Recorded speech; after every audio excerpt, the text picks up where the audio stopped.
very grateful to whoever has been involving in getting us home, from politicians, media members, whoever has been trying very hard to get our voices heard. I'm grateful.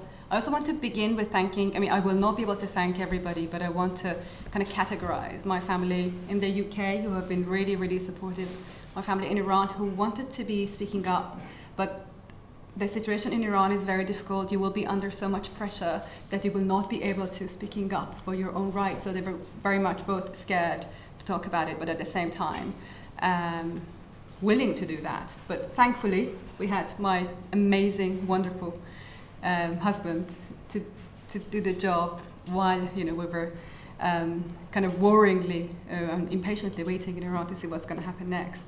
I want to thank all my friends as well in Iran who supported me over the past 2 years when I was under house arrest, and when I came out of the tag, to entertain me and keep me upbeat. I also want to thank all the medical team in Iran who have been looking after me. It was an amazing experience to see people who knew me through media, just to be looking after me when I was under house arrest and when I came out of it, just to give me medical support and advice. I would like to thank the members of prisoners, the family members of prisoners in Iran, who I happen to be very, very close with, just like Roxanne's parents and family, who have been really supporting me all along this journey. I want to thank my amazing lawyer in Iran. He has been accompanying me to the court and fearlessly fighting for my release. There is very little lawyers in Iran can do with regards to human rights, but I think he has been just amazing throughout that journey. And the least but not last, my amazing husband, who has been tirelessly campaigning for me, so thank you so much. And my daughter for being very, very patient with mommy to be coming home. So I am so grateful.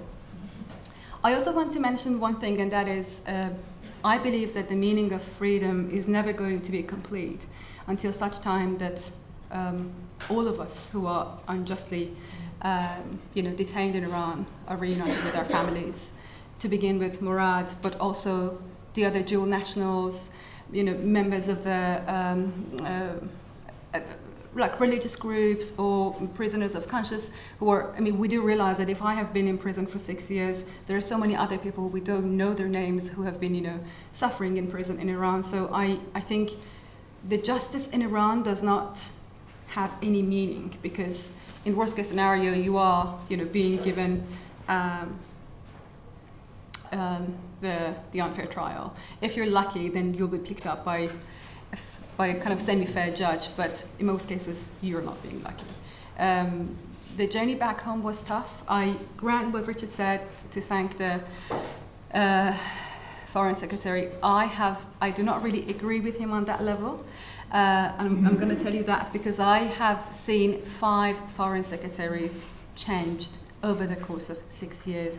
That is unprecedented given the politics of the UK. I love you, Richard.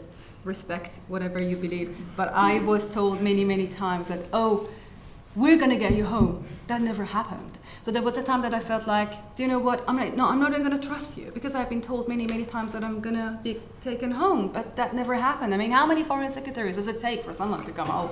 5? It should have been one of them eventually. So now here we are. What's happened now should have happened 6 years ago.